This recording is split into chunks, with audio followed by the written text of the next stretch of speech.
Yo, what is up, YouTube, man? We were in the park and we ended up running into some well-known stage sweats. Now, really quickly, shout out to the opponents we are playing. These guys are well-known comp players. They play 3v3 stage, they play Pro-Am. They're very great players every single year. You can see the lockdown even is shooting 52.5% from three-point range. And this video was recorded on day one of NBA 2K23. You see me, I'm only shooting 33% from three. I had no badges, really. I was struggling to find a great jump shot. I know all of you guys can relate. If you're not greening, if you don't have a great fast jump shot, you're just not going to be able to be hitting. I did end up finding a jump shot. I'll be making a video on that soon. But in NBA 2K23, and you can see right here, I end up playing the lane. He ends up poking me right here. Zeke actually had a wide open three to start the game, and he ended up missing that. In NBA 2K21 and NBA 2K22, if a point guard with a high three-pointer was wide open, that was going in no matter what. It doesn't matter if they shot a white, it doesn't matter if they shot a green,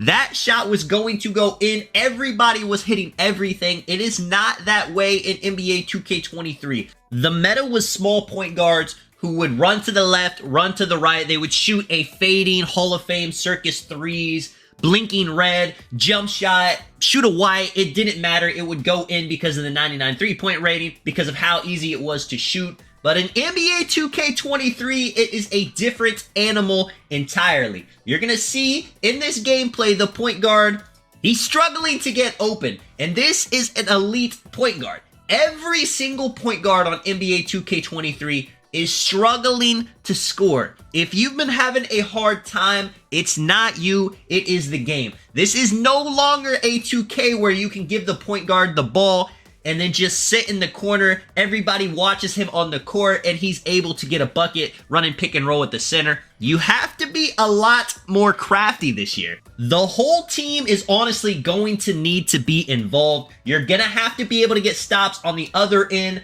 go down the court, get fast break buckets. A bucket is a bucket this year. If you're a point guard and you're getting double teamed while your center is sitting in the paint, you better hit him on the slip. You are not scoring on a double team. Honestly, you see, they're not getting back on defense. They're giving up the easy two. In 2K22 and 2K21, maybe that's not a big deal because maybe you can get a three up on the other end.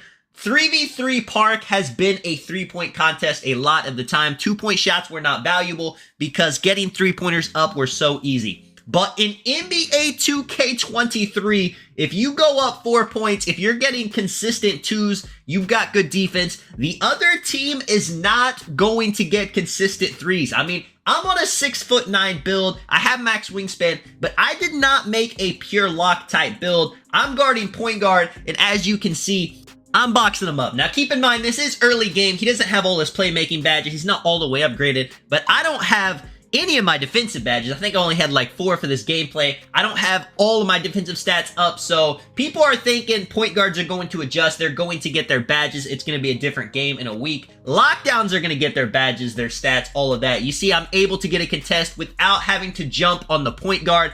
I'm loving NBA 2K23 right now. Let me know what you guys think.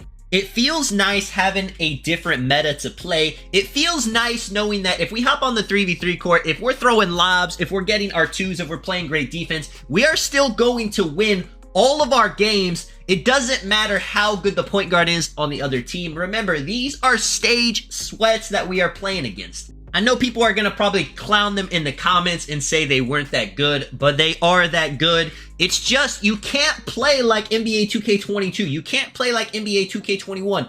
If you are just sitting in the corner while your point guard is getting boxed up, if you're a center, your point guard can't get open and you can't do anything to help him score on a possession, then I don't know what to tell you. You're going to have to help your point guard out. You're going to have to call some cuts. You're going to have to do some raps. You're going to have to add a little post game to your game. You guys are going to see in a gameplay, I actually am able to post hook with this 6'9" build, and it is a very nice bailout option. You see, it's 4-10 right now. Laker, the big man going at him. There's nothing there. I mean, what is he going to do? He's at the mid-range. He kind of got the ball with low shot clock. Zeke going into the basket. He is a 6'1" point guard with driving layup. And Zeke has been great at this game. He's always been a player who is a pass-first guard. You see right here, top of the key wins. They're just kind of leaving him. I mean, should they be running some pick and roll? Should they be changing things up? Absolutely. He gets into the paint. He goes up And I'm just there. My hands are up. What more is there to say? If you can't get open at the three-point line, if you can't get past your defender on the drive,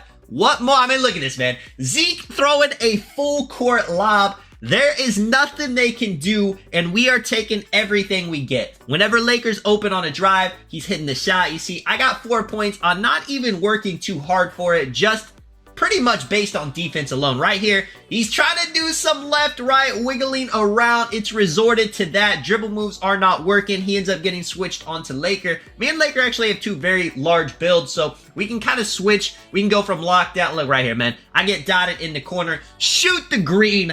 It feels good. If I shoot a white right there, I'm absolutely missing the shot. They try to just chuck it up court. Try to get a quick two, because at this point, they're not really just going to try to get a three-pointer open. Shot right here. He does not green the shot, so it does not go in. It is simple as that. It doesn't matter if he has a 73-pointer. It doesn't matter if he has right here. Just do a little bit of dribbling up. This build is not a dribbler per se, but I can create a space, get a dunk if the paint is open. 19-4 now. And honestly, we should have ended it right here. You're going to see, I'm going to show the whole gameplay. We troll a little bit, make the game last a little bit long. He actually dots a great pass right here. He hits the shot right there. Was wiggling, could not get open. 19-7 now.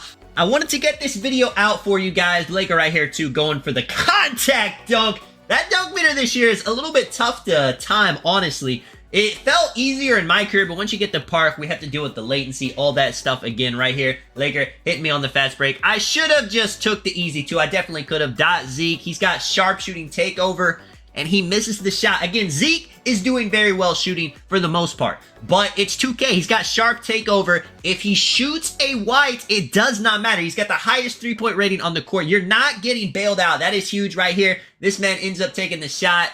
He's been shooting the white as well. We asked for this type of game. We wanted a game where you had to shoot more greens to win. We wanted a game where if you shot a slightly late or a slightly early, it didn't fall in just because you have a 99 three-pointer. Surprisingly, the shooting is not as hard as people are imagining it to be. The green window is pretty large. You just actually have to hit the green window instead of hitting the white window from last year. 2K Labs will actually make a video on it. You guys will see what I'm talking about. Again, wins. Trying to wiggle around to get the three-point at the top of the key.